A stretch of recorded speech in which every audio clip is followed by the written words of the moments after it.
Everybody knows that, let's go start over again. We make buying decisions because we've been influenced by someone or something. And these days, influencer marketing is high art or maybe high science. That's what we're going to talk about today. Okay, here's the show. Welcome to More Than a Few Words, a marketing conversation for business owners. MTFW is part of the Digital Toolbox, and this is your host, Lorraine Ball. And today, we're going to talk about influencer marketing. And we are going to talk about this subject with the author of Winfluence, Jason Falls. He's a digital marketing thought leader. He's an influencer, an author, a speaker, and a podcaster, and an all-around great guy. Jason, welcome to the show. Thanks, Lorraine. I appreciate that. Oh, it's always fun to have you here. It's always fun to hang out and chat. And today, I really want to dive into this subject of influence marketing and approach it from the perspective first of what do brands get wrong? And then we'll talk about what they get right. Sounds good. Well, I love the way you framed the question because you said influence marketing instead of influencer marketing, which is kind of the whole underlying theme of my book and my podcast and everything I talk about, because I think that's the underlying theme of what brands get wrong. They think of it in terms of the influencer. And when you think of an influencer or influencer marketing with the R, you think of superficial peace sign duck lips, people on Instagram and TikTok, and, it's all entertainment and fun, but there's really no substance to it. And if you actually take the R off and focus on what you're trying to achieve, not who you're trying to connect with, you're trying to achieve influence. You're trying to persuade an audience to take action. Now, all of a sudden, from a marketing perspective, you look at it in a much more holistic way. You're not so, glued to Instagram or YouTube or TikTok. You realize, wow, I can use offline people to influence an audience to take action too.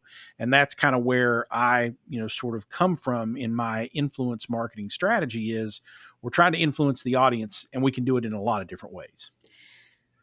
That perspective is, in a way, it's very old school because you go back, and yes, there was a time before social media that when you wanted to do marketing, you looked at sort of this whole spectrum of how were you going to move the needle? How were you going to get somebody to start a conversation and buy from you? And we've layered on top of it all of this influence stuff. So I'm a brand. I get that I need to start with a perspective of influence, not influencer.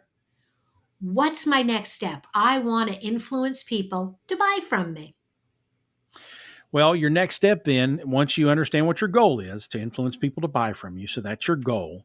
It's identifying and knowing and understanding your audience really, really well, and extending your knowledge of that audience to understand who influences them. And so in some instances, it might be that the key influencer is family and friends. So now you've got to figure out a way to get to their family and friends. It could be that the people who influence them are traditional media channels. So if your target audience, their demographics or whatnot, lead themselves to more traditional media channels, then you're going to leverage those channels. If they are younger generation in general, but also, us middle-aged and even older folks, if they're spending a lot of time online and they're spending a lot of time focused on certain niches or certain industries or certain topics online, there are going to be online influencers that emerge in that. So that's where that comes in as well. I like to tell people, if your goal is to get people to buy your product and your target audience is soccer moms and you are in Indianapolis, Indiana, then your best influencers might not be anybody on Instagram or TikTok. It might be the president of the local PTA, right? Or it might be the baristas at a local coffee shop. There's lots of different ways to get to that audience with a message from someone that they trust. And so you've got to stop thinking about it in terms of the internet and in terms of Instagram. You've got to start thinking about it in terms of, all right, I know what my goal is. I know my audience. Who influences them? And it could be that you're going to use some online influencers, but you're also going to use some offline influencers, because ultimately your goal is not to use influencers. Your goal is to influence. So a lot of times, what I'm hearing you say is shy away from the celebrities, or don't start with the celebrities. Start with a campaign that reaches real people, that Mm-hmm. is delivered by the person next door. So I want to talk to soccer moms. I don't know why I want to talk to soccer moms, but I decide I want to talk to soccer moms. And I know that if I can get to the PTA, if I can get to their teachers and that audience, I'm going to have a shot. But how? How do I do that? Because it's not as easy as just looking for a directory of presidents of, or maybe it is finding presidents of the soccer league in every small town in Indiana.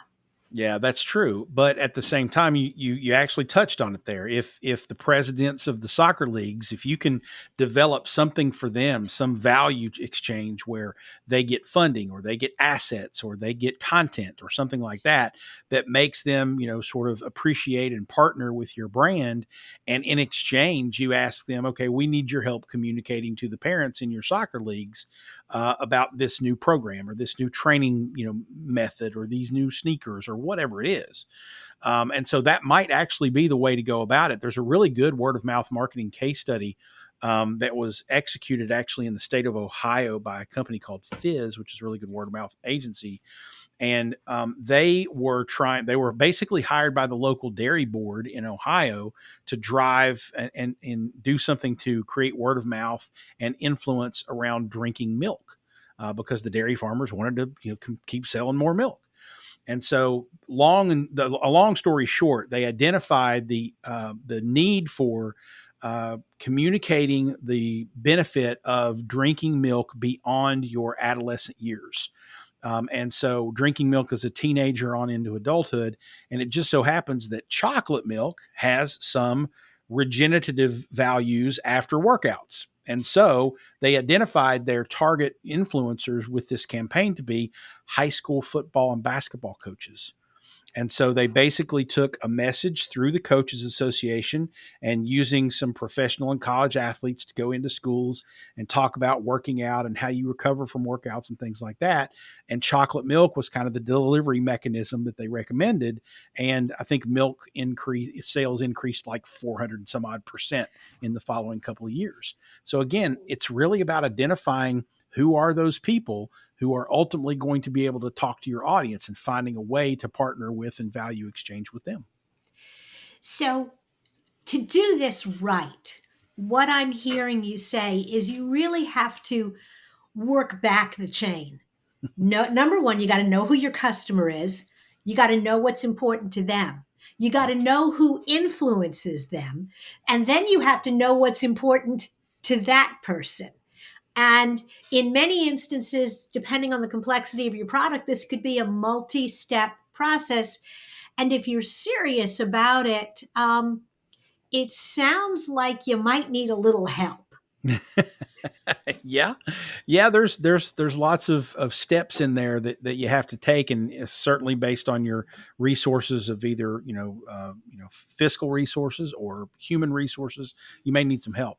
The good news is, a lot of times you are going to find that online influencers are a way to do that for you. There's lots of influencer marketing tools out there that you can go in and say, I want to find people who are influential in Indianapolis, Indiana, or Lansing, Michigan about education that are in this, age range. And those tools can help you filter down a list of people that you can then reach out to. There are also influencer marketing consultants out there that work on a one-on-one basis, just like PR consultants. And then there are, managed services. There are software companies that have managed services, and there are agencies or ad agencies like the one where I work in Kentucky called Cornet, who also offer influence marketing as part of a bigger package of services. So there's plenty of people out there to help you. It's just a matter of understanding what resources you need from a work perspective, and then what resources you're going to need from a financial perspective to bring those along. Awesome. So as we're kind of wrapping up and running out of time, if there's one last thing you want to leave people with, one thought or idea about the power of influencer marketing or the perils, your choice, what would you leave them with? Well, I think when you look at the research around what impacts consumer buying decisions outside of their own experience with a product and the recommendation of family and friends, once you get beyond that, like the next three things are expert reviews, online influencers' opinions, and things of that nature. So this is not just an area where businesses and brands need to play. It's an imperative place where businesses and brands need to play.